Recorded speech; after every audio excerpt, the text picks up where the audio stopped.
पर्यावरण मंत्रालयानं मंगळवारी पश्चिम घाट अधिसूचनेचा मसुदा जारी केला असून 56,825 चौरस किलोमीटरचा परिसर हा पर्यावरणदृष्ट्या संवेदनक्षम म्हणून जाहीर करण्यात आला। या भागात खाणकाम, औष्णिक, विद्युत प्रकल्प आणि प्रदूषणाच्या दृष्टीने घातक श्रेणीत येणाऱ्या उद्योग यांना बंदी करण्यात आली आहे। कमी प्रदूषण करणाऱ्या उद्योगांना या ठिकाणी परवानगी देण्यात आली आहे, मात्र बांधकाम आणि विभागाच्या विकासाचे प्रकल्प उभारण्यास मनाई करण्यात येणार आहे। इस्रोचे माजी प्रमुख कस्तुरी रंगन यांच्या अध्यक्षतेखाली उच्चस्तरीय कार्यकारी गटाने आपल्या अहवालात पश्चिम घाटापैकी 37% भाग हा पर्यावरणदृष्ट्या संवेदनशील म्हणून जाहीर केला आहे। मात्र मंत्रालयाने आपल्या नव्या अधिसूचनेत केरळमधील पश्चिम घाटातील 3000 चौरस किलोमीटरहून अधिक परिसराला पर्यावरणदृष्ट्या संवेदनक्षम भागातून सूट दिली आहे। आपण या संदर्भात अधिक चर्चा करूयात। ज्येष्ठ सामाजिक कार्यकर्ते आणि पर्यावरण चळवळीतले एक मोठं नाव म्हणजे विश्वंभर चौधरी आपल्यासोबत जोडले जात आहेत। सर, आपण पाहतोय पश्चिम घाटाचा हा सगळा अहवाल आलाय, मंत्रालयाने जाहीर केलाय। सगळ्यात महत्त्वाचं म्हणजे दिवस राजकारणाचे आहेत, दिवस निवडणुकीचे आहे, पण त्याही पेक्षा महत्त्वाचं म्हणजे प्रत्येक क्षण हा पर्यावरणाचा आहे असं समजून या सगळ्या अहवालाचा काय याचे दूरगामी परिणाम आहेत?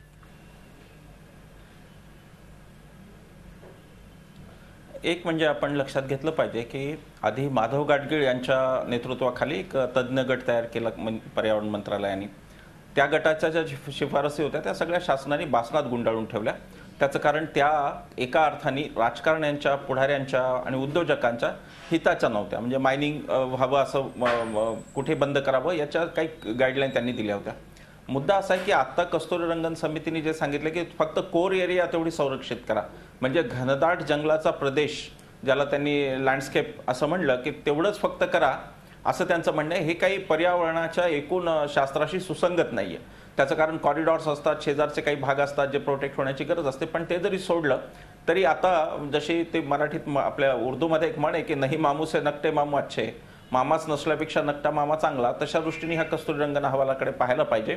आणि त्याचबरोबर पर्यावरण मंत्रालयाने काल जे काही केलं ड्राफ्ट नोटिफिकेशन त्याच्यावरती काढलं, आता त्याला संवैधानिक स्वरूप आलेलं। आतापर्यंत तो एक कमिटीचा रिपोर्ट होता, त्यानंतर त्याच्यावर एक ऑफिस मेमोरंडम निघालं, पण आता त्याला कायदेशीर स्वरूप आलंय आणि आता काल ते ड्राफ्ट नोटिफिकेशन झालंय। माझं लोकांना आवाहन आहे की हे ड्राफ्ट नोटिफिकेशन आहे, एक महिनाभराची मुदत आहे त्याला सूचना करण्याची।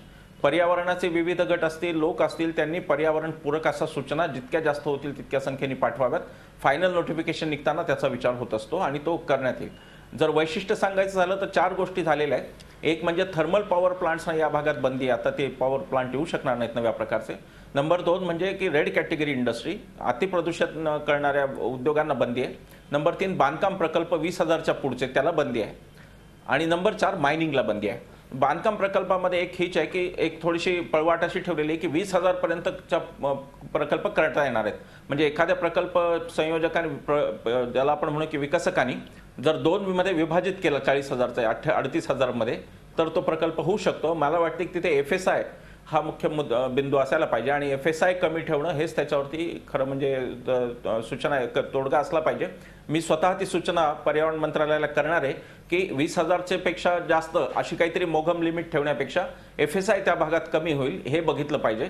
अशा अनेक सूचना पुढच्या काळात पर्यावरण मंत्रालयाला आम्ही करणार आहोत। नक्कीच या सगळ्या महत्त्वाच्या सूचना आहे विश्वंभरजी, या सगळ्या भागातली जे महत्त्वाच्या समस्या आहेत त्या समस्यातला सगळा महत्त्वाचा एक जो मुद्दा ठरणार आणि तो कळीचा मुद्दा ठरणार आहे तो म्हणजे असा की या सगळ्या भागात मायनिंगला बंदी आणण्यात आली आहे। मायनिंग खरं तर याच्यावर बंदी आणण्याची गरज आहे, पण याचा एक थोडासा वेगळा ट्रॅक म्हणजे या सिंधुदुर्ग रत्नागिरी पट्ट्यात ज्या चिरेखाणी आहेत त्याच्या उत्खननावरही बंदी येणार आहेत। हा रोजगाराचा भाग आहे, किंबहुना त्यापेक्षा महत्त्वाचा म्हणजे हा लोकांच्या जगण्याचा, निवाराचा, घराचा प्रश्न या ठिकाणी आता भविष्यात निर्माण होण्याची शक्यता आहे। या सगळ्यातनं मध्यम मार्ग किंवा एक पळवाट किंवा सर्वसामान्यांसाठी दिलासादायक गोष्ट होऊ शकते का?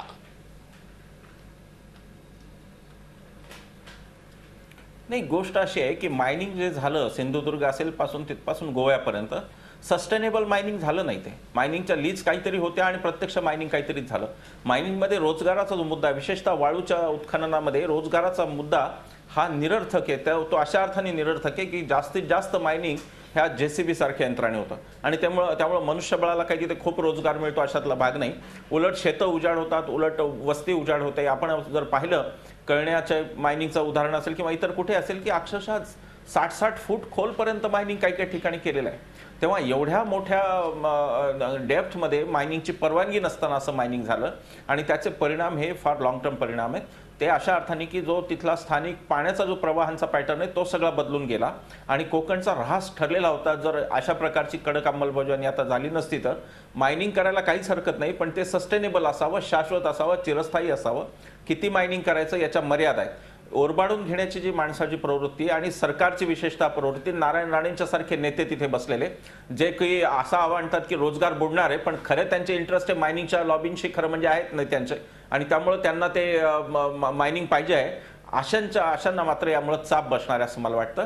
हा विकासाचा प्रश्न नाही, पर्यावरण की विकास असा प्रश्न आपल्या पुढे नसून पर्यावरणपूरक विकास हे त्याच्यावरती उत्तर आहे. आणि मला असं वाटतं की कस्तुरीरंगन अहवाल त्या दृष्टीने आपल्याला घेऊन जातो की यापुढचा विकास हा विनाशकारी विकास असणार नाही, तर तो पर्यावरणपूरक विकास असणार आहे. हे आता राज्यकर्त्यांना सुद्धा बघावं लागेल, अन्यथा अजून काही कडक गोष्टी पुढच्या काळात येऊ शकतील, कारण आता ही काळाची गरज झालेली आहे. आता जर संरक्षित केलं नाही तर 37-38% क्षेत्र फक्त संरक्षित आहे पश्चिम नक्कीच. आपण या विषयावर बोलणारच आहोत विश्वंभरजी, कारण गंमत अशी आहे की भूगोलाच्या पुस्तकात कधी काळी वाचलेलं भाताचं कोठार आज रायगडमध्ये प्रवेश केल्यानंतर निश्चितपणे लक्षात येतं की आता पूर्णपणे त्या भागात प्रदूषणानं व्यापले, असं भविष्यात होऊ नये म्हणून यासाठी सरकारचं पाऊल आहे. या संदर्भात आणखीनही काही गोष्टींची आपण मीमांसा करणार आहोत. पश्चिम घाटाला दर्जा मिळालेला आहे, आपण त्यांच्याकडनं या सगळ्या संदर्भात या विषयावर चर्चा करतोय. विश्वंभरजी, खरं तर असं म्हटलं जातं की पर्यावरणातनं फार काही विकास होत नाही, हाताला उद्योग पाहिजे, पण हे उदाहरण एकीकडे असताना महाबळेश्वर सारखं फक्त पर्यावरणावर नैसर्गिक संपत्तीच्या जीवावर फार मोठं उत्पन्न मिळू शकतं असं सांगणारा एक प्रकारचा विकास कार्यक्रम महाराष्ट्र राज्यातच आहे. आणि दुसरीकडे विकास फक्त अशा प्रकारे उत्खननानं नव्हतं, मोठमोठे प्रकल्प आणून केलं जातं, अशा प्रकारचे उदाहरणाचे दाखले दिले जातात. या सगळ्या पार्श्वभूमीवर पश्चिम घाटासारखा जो सगळ्यात महत्त्वाचा जो निर्णय घेण्यात आलेला आहे हा कितपत आपल्या फलदायी ठरू शकतो, आणि त्याचा जो उपप्रश्न असा आहे की यातनं स्थानिकांचे जे काही प्रश्न आहेत, मग चिरेखाणीचा प्रश्न, चिरा दगडाचा, जांभ्या दगडाचा प्रश्न, याला कुठनं तरी त्यांना दिलासा मिळण्याची शक्यता आहे का?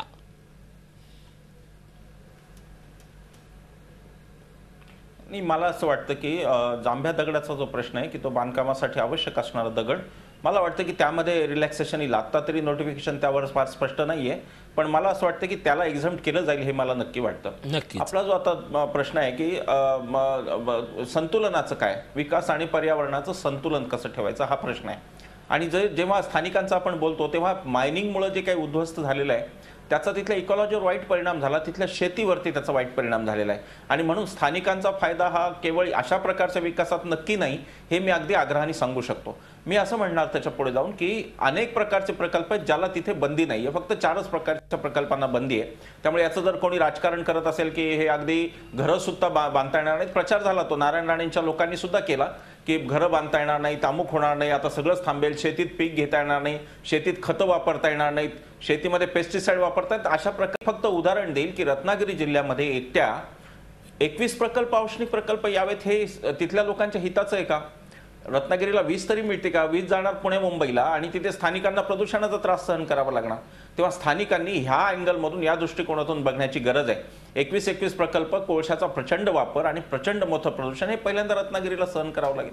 तेव्हा त्या भागाची कॅरिंग कॅपॅसिटी प्रदूषणाची संपलेली आहे पूर्णतः, आणि म्हणून आता अजून प्रदूषण तिथं लादलं जाऊ शकत नाही या निष्कर्षापर्यंत ही कमिटी आली. तीच गोष्ट मायनिंगची आहे, तीच गोष्ट मोठ्या बांधकामांची आहे. लवासासारखे प्रकल्प रेटले गेले एवढ्या निसर्गसंपन्न जागेमध्ये, इथे एवढे महाकाय प्रकल्प. काय लवासामध्ये FSI किती घेतलाय? ग्लोबल FSI नावाने घेतलाय. तिथे खूप मोठ्या इमारती अपेक्षित नाहीत. महाबळेश्वरला सुद्धा अगदी इंग्रजांनी घालून दिलेले नियम आहेत, तिथे सुद्धा महाबळेश्वरला बहुमजली इमारती नाही होऊ शकत, जास्तीत जास्त 2-3 मजली काही केसमध्ये होऊ शकतात. तेव्हा ह्या सगळ्या रेस्ट्रिक्शन्स इंग्रजांनी घातलेल्या त्या लवासात किती पाळल्या गेल्या? आम्ही ओरबाडतोय, आम्ही तिथे 6-6 मजली, 7-7 मजली, 8-8 मजली इमारती करतायत. ते विश्वंभरजी, एक साधा प्रश्न या निमित्तानं, इको सेन्सिटिव्ह ही काळाची गरज आहे या निमित्तानं एक प्रश्न सांगतो. एक 8 दिवसापूर्वी बातमी आली होती की यंदा कोकणचा आंबा जपाननं नाकारला, कारण दिलं डागाळलेलं वातावरण, खराब झालेलं वातावरण. भविष्यात या औष्णिक प्रकल्पामुळे अशा प्रकारची जी फळं असतील त्यांना नाकारण्याचा शक्यता किंवा आंतरराष्ट्रीय स्तरावर बंदी येण्याची या निमित्ताने एक भीती व्यक्त केली जाते. या सगळ्याला इको सेन्सिटिव्ह ही फार मोठी संजीवनी मिळू शकते.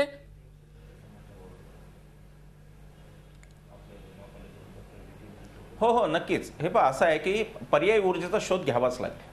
का सौर ऊर्जेवर संशोधन करणारं एकही केंद्र आमच्याकडे नाही? कारण आमच्या नेत्यांना मोठ्या कॉन्ट्रॅक्ट्समध्ये रस आहे, आमच्या नेत्यांना प्रकल्पांच्या रकमांमध्ये रस आहे, त्याच्यात कंत्राटदारी करायची आहे, त्यामध्ये त्यांना अनेक गोष्टी करायच्यात. आता तुम्ही लक्षात घ्या की पश्चिम महाराष्ट्र म्हणजे पश्चिम घाटाचा महाराष्ट्रातला प्रदेश हा 17,000 स्क्वेअर किलोमीटरचा आहे. एवढ्या मोठ्या भूभागावर जर आपण उद्ध्वस्त करायला लागलो तर त्याचा मान्सूनवर नक्की परिणाम होऊ शकतो. आणि म्हणून जागतिक स्तरावर सुद्धा आता सोलार एनर्जी असेल किंवा स्वच्छ ऊर्जेला महत्त्व येत चाललंय. भारतामध्ये त्याला आपल्या नेत्यांची समज एकता अत्यंत कमी आहे. अडाणचोट नेते आपण आपले वर बसवल्यामुळे त्यांना विकासाच्या खऱ्या व्याख्या कळत नाहीत. त्यांना वाटतं खूप सिमेंट टाकलं, खूप रस्ते केले, खूप पूल झाले, मॉल्स बांधले मोठमोठे, तिथे वीज किती कंझ्युम केली की विकास झाला ही त्यांची कल्पना आहे. दुर्दैवाने त्यांना महात्मा गांधी, दीनदयाल उपाध्याय कोणीच कळलेले नाहीत. मुद्दा एवढाच आहे की शाश्वत विकासाकडे जर जायचं असेल तर या प्रकारच्या गोष्टींची गरज आहे. पर्यावरणवाद्यांची मागणी ही याही पुढची नक्कीच. आहे. किंबहुना पण मला फार असं मोठी वाटतं की नावं घेतलीत आपण. पर्यावरणवादी विश्वंभरजी नाथपाय आणि दंडवते समजले तरी खऱ्या अर्थानं कोकणचा आणि पश्चिम घाटाचा विकास होईल असं आपण म्हणू शकतो. धन्यवाद आमच्याशी खूप सुंदरशी चर्चा केल्याबद्दल. आपल्यासोबत विश्वंभर चौधरी होते. झी 24 तास रहा एक पाऊल पुढे.